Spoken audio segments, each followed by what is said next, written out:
Let's go, Jordan! Let's go! Let's go, Adrian! Let's go, Jack!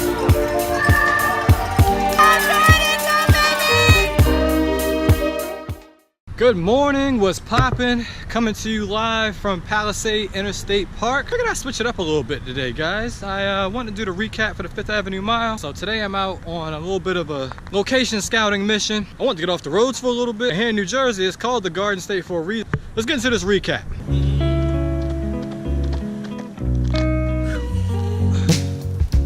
Got out first thing in the morning, 7 o'clock. Got my partner in crime with me, so I'm feeling real good. This race morning. My goals today are very simple. A, break 5. B, have a good time coming to 520. C, have a good time with my wife who's here with me. Just wiping her nose, Wiping my nose, thank you. She's actually 2-0 when it comes to personal best, so I figured it'd be good to bring her out finally. It's cold, it's wet, it's 60 degrees. It's kind of raining, drizzly. I know traction is gonna be a problem. And I knew that getting warm was something I really need to work on, particularly because old Hammy here still isn't 100%. So got on the line about 15 minutes earlier just because they set us off in waves based off the age group. I'm in the 35-39 group. It's a fairly large group, and I didn't want to be too far back because I don't have to fight through people. All right, so I'm just standing there getting ready. I'm thinking to myself, oh, it's gonna be a special race. I don't know why, because it started raining. And so even with that, I'm like, you know what? It's gonna be a special race. Those nerves that I talked to you guys about previous before, they've gone a complete 180, and that nerve now is straight adrenaline and excitement. I'm just ready for this gun to go off. I'm just waiting. I'm waiting, and when it goes off, I am. I had to navigate, spend a little bit of extra energy getting around a few folks, but I'm like, it's okay. This is a road race. I'm a manager of chaos. This is not gonna be a problem. And so the first quarter mile is all love. Why? Because we're going downhill. So I'm rocking and rolling. I see the clock, 48, 49, and I see 50 seconds, and I'm like, whoa, baby. Alarms start going off in my head a little bit, and this was a mistake. Why was this a mistake? Because I let what I saw as far as the clock dictate how I felt. I ended up coming through, slowing down at 76, 77. The downhill comes to basically a screeching halt, and then you're flat. I had to include another surge here just in order to keep my effort. Now I'm working hard. Other thing is, about this next quarter mile, it's uphill.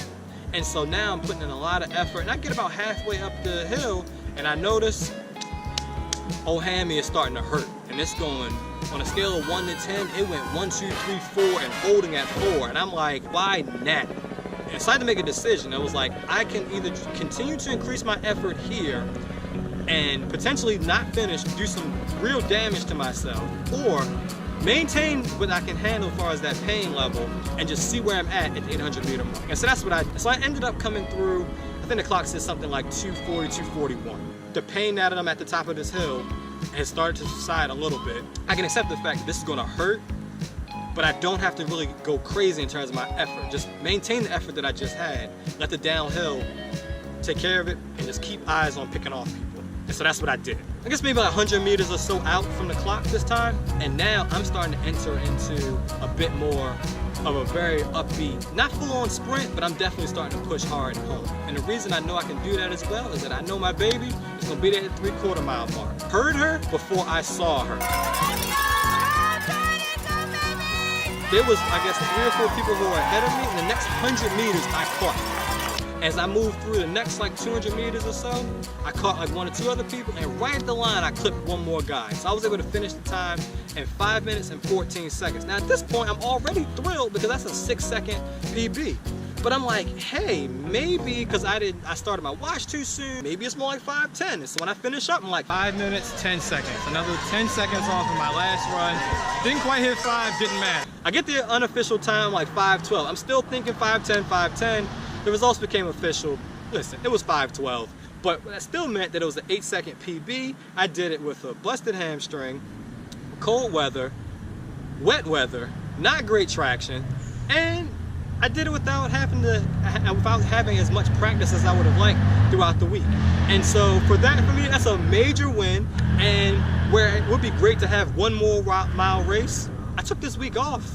And now I'm going to transition into 5K training. And I know a lot of you are probably thinking like, you're so close, why don't you just keep going? Here's the thing. I spent the last 6 months or so working on the mile, but this was all to help set me up to run a much faster 5K. get me very comfortable running at these type of paces.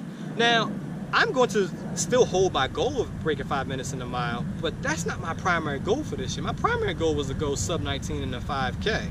It's going to be an outstanding 5K season. And over the next probably 5 or 6 weeks, I'm going to probably race about 4 times, which is going to be great. So I want to thank you so much for being on this journey with me as I spent time just getting faster. I'll probably do some sort of recap video on how to run a faster mile. And those of you that have been waiting for the 5K stuff, here it comes. So thanks so much for joining me, and I'll see you next time. Jordan Thomas, peace. And shout out to my wife, Jessie, again, for holding it down.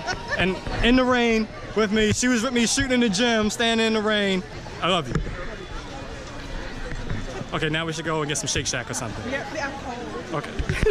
1, 2, 3, funky.